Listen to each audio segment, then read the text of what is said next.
Hello YouTube, this is Morgan Airspeed Prime here with my next Avatar video. This is going to be my next Legacy of Yangchen chapter analysis video. This one will be for chapter 21, which is called Keeping Pace.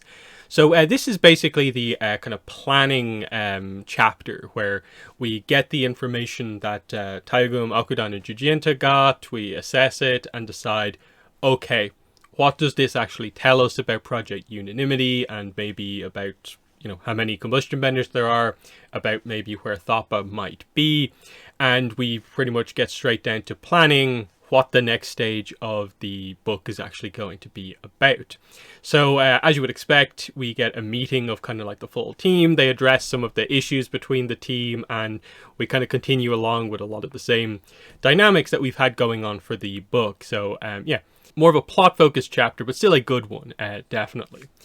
So, we deal with the aftermath of the previous chapter, and that being like Kavik injuring himself and this kind of getting in the way of Yangchen pursuing Kalyan. But it very much representing, like, as the rest of the team kind of comes back in, they notice, like, some sort of emotional toll that Kavik has undergone, and they kind of are joking that, like, oh, Yangchen, what have you done to him here? But it's actually more the interaction with his brother that kind of really did this to him. So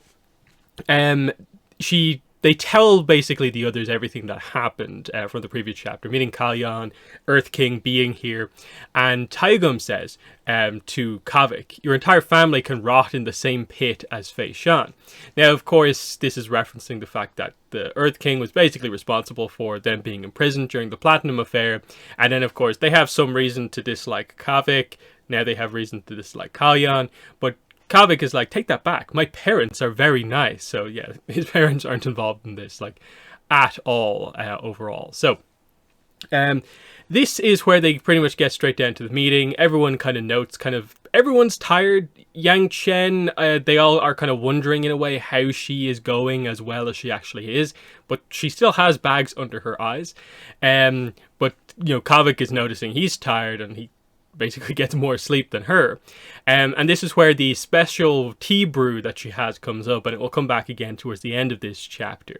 So this is where we get to addressing, okay, what information did we get from the previous chapter, Akudan and everyone else? They got the records from the Bliss Eternal, and this tells them a couple of things. Chaisi doesn't only lease property from Awashi, she charters his ships as well. And these are ships that would leave Taku carrying a lot of supplies and return empty. They didn't make port anywhere else, they just basically supplied somewhere and then came back. So they're like, maybe it's this, maybe it's that, but Yangchen is like, no, I'm pretty sure, based on some of the goods being shipped, this is the supply ship for Project Unanimity. And then she basically goes through her logic about, okay, here's my reasoning for why this has to be the case. And that includes, getting out a bunch of maps and making the point of, like, these are the main routes on sea. These are the main flying routes that air nomads would take. Chaisi is very careful and detailed about this. Realistically, she has to be doing this on an isolated island, either that is her home island or one of the ones nearby that basically no one really knows about. They're kind of uncharted. So overlaying all the maps together, you get this kind of blank area on the map that no standard routes basically cross over. They describe it as being like a triangle that's just kind of unmarked, basically. And she's like, there, somewhere in this relatively small patch of ocean, that has to be where the ships are putting all these goods. That's what's happening over there. And Kavik kind of points out that, like, wait, do you have time to go on, like, a kind of mission like this in the middle of trying to keep track of what's going on in Taku? But Yangchen points out that, no, I have to do this. The reason I wasn't able to act for all these months is because Chaisi was holding it over me that there might be other firebenders out there. Now, Kalyan is mentioning it. I have to figure this out. Is it just Thoppa, or are there others? And obviously their approach will be different depending on what the answer to that question is. Jujinta is just like, I agree with the Avatar. Kavik fires back, you always agree with her. You're about as useful in these planning sessions as an iguana parrot. And I suppose that's true to a certain extent, that he does tend to just like go along with what Yangchen wants, but we are addressing this as well. So what teams are going to go where, and it's just noted that like we have to have someone keeping an eye on what's going on in Taku, especially with like, you know, Feishan here, when are the other world leaders going to show up? We need to keep track of all of this stuff. So this is where the team gets split up, and basically Akudan and Taigum are going to stay and basically keep watching Taku, and Yangchen is going to bring Kavik and Jujinta with her to investigate the patch of ocean and hopefully find an island. And she says, we'll handle the search for the island, me and the boys, it'll be a bonding exercise. And she's like pulling the two of them together, you know, team bonding here, you two are going to be on your best behavior, aren't you? And there's a fun line here. You two will be on your best behavior, won't you? She said, her smile more dazzling than the early morning sun. So making sure she gets her point across here. So then we get to the final couple of pages here are just the direct kind of planning ahead of this. So Yangchen, Kavik notices that Yangchen is like literally like buzzing around the place, just organizing stuff. And he's kind of like, well, I guess this is her approach. When she wants to do something, she commits to doing it. There's no hesitation. She is organizing stuff like kind of nobody's business here. And she very much gets that across. I will not have like inaction be the kind of focus here. We are doing something here. That is her point in all of this. Yeah, for now the game is a race. We don't get to determine what we think is an appropriate speed and then stick to it. The answer is how fast we should go. The answer to how fast we should go is faster. And she like rushes off. Like she is really kind of vibrating with energy basically. And Kavik is kind of wondering like, how on earth is this happening? Which brings him to the attention of the cups of tea that they were all drinking, and obviously he's noted that she drinks this kind of special blend of tea. It has been described to us in previous chapters as basically being like the spirit oasis tea that she's perhaps not really meant to have, so it's meant to be one of these kind of energy boosting teas effectively. And he notes that yeah, there's the remnants of her tea is left, so there's a little bit left. She'd packed the tea, the cup, with leaves nearly to the brim. Certainly not how it should have been served. And then he takes a small sip of this, like the remains of the tea. And he's like, okay, it's okay. It says it's you know, it's a little on the grassy side, peppery even, not unpleasant. Guess she just likes it.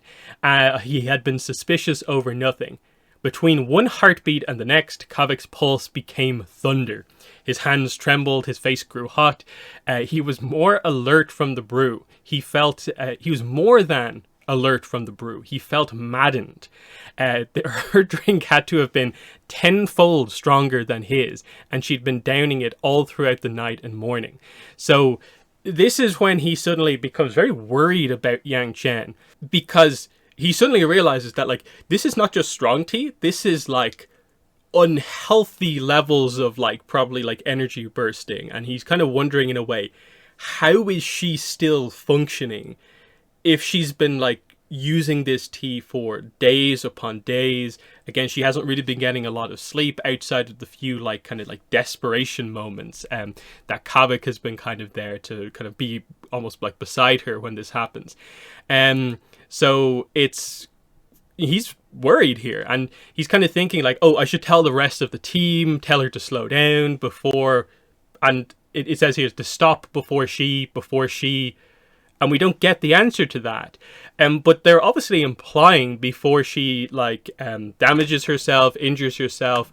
Maybe they might even be alluding to the fact that like, what if she like dies almost? Because I think they're kind of getting across the idea of like, is she putting her heart at risk here, with all this kind of like energy boosting tea? But he notes at this point that no, I can't do that. in his head, he's saying to himself, she'd never forgive you. Impede her plans again and see what happens. See if she'll keep you around. So we were kind of wondering, like, okay, how much of why Kavik is doing this is kind of like the guilt over the betrayal. And you can see in this moment, like, that the truth comes out is that he doesn't want to be kind of abandoned in a way by Yangchen or be seen to interrupt her plans. He wants to help her, and that he doesn't want to be seen as kind of impeding her. So that's kind of what's going on here. So he begins to kind of calm down because he's not used to this kind of crazy strong tea, and he gets on with doing his part of kind of preparing for the mission. So they're going to search the island, and we're going to see that over the next couple of chapters. So interesting stuff here. Obviously, again, later on in the book, we'll get kind of some interesting reveals that, again, make this chapter not as important as it perhaps initially comes across. But it's still, good logic that Yangchen uses to figure out where unanimity likely is kind of happening and being organized. And it kind of feels like, you're finally getting towards the answers. Like, when we get to this patch of ocean, we are finally going to actually get some answers on what is going on with unanimity, what is the truth behind everything. But also from a character perspective, she is taking Kavik and Jujinta with her because she wants the two of them to get, back on better terms. Because, like, there's been kind of, banter between a lot of the characters here. There's been frustration from everyone almost towards everyone else. But for the most part, things have gotten relatively back to normal. Except Kavik and Jujinta is still very much like those two are exceptionally at odds at the moment. So she's hoping that this will kind of bring the team properly back together. And I actually do like the mention of this kind of, Yangchen pushing herself too hard. It's been, I think, very clear across both books up to now that this is in fact her approach, and that she does, like, the lengths and the energy she puts in to get stuff done goes beyond what anyone could possibly expect. And to kind of get the idea that she is just surviving with this kind of energy boosting kind of like spirit tea, and that's the only thing keeping her going, that, like, in a way, without that she would just be exhausted, like absolutely exhausted. And Kavik realizing that, like, for her health I should probably step in, but I know for her she prioritizes, like, the mission above all at this point. And because of his unique situation within the team, he kind of can't be seen to be the one to almost interrupt the mission. So he's going to go along with this and help out as much as he can.